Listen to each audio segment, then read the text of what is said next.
Mga kapuso, maagang inulan ng ilang bahagi ng bansa kanina gaya ng naranasan natin dito sa Metro Manila. Ayon sa Pag-asa, dulot yan ng tinatawag na shear line na patuloy pa ring makakaapekto sa ilang lugar bukas. Kaya kung saan man ang lakad ninyo bukas, magdoble ingat pa rin at siguraduhing updated lagi sa lagay ng panahon.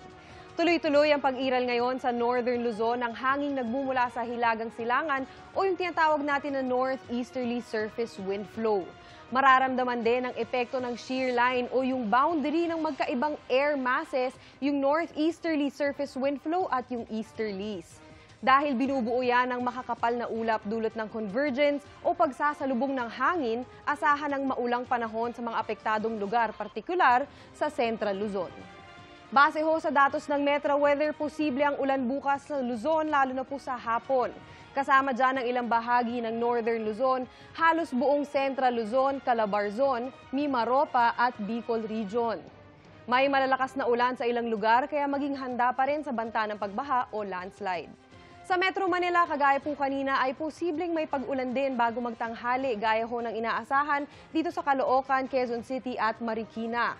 Sa hapon, mas marami ng lugar ang uulanin. Ingat po ang mga commuter natin, pati na rin ang mga nangangampanya para sa nalalapit na barangay at SK elections. Sa Visayas naman, unti-unti nang magkakaroon ng pag-ulan kahit sa umaga pa lang tulad ho dito sa Cebu at Bohol. Pagsapit ng hapon, mas malawakan na ang pag-ulan at may malalakas na ulan dito sa Antique, pati sa Samar at Leyte provinces. Sa mga taga Mindanao, umaga pa lang ay may mga kalat-kalat na ulan. Maging alerto dahil mas marami ng lugar ang uulanin sa hapon. Posible ang heavy to intense rains dito sa Northern Mindanao, Barm, Socsargen at Caraga. Maging handa sa posibleng pagbaha o pagguho ng lupa sakali mang magtuloy-tuloy ang pag-ulan. At yan muna ang latest sa lagay ng panahon. Ako po si Maureen Shrivers para sa GMA Integrated News Weather Center. Kami ang inyong maasahan, anuman ang panahon.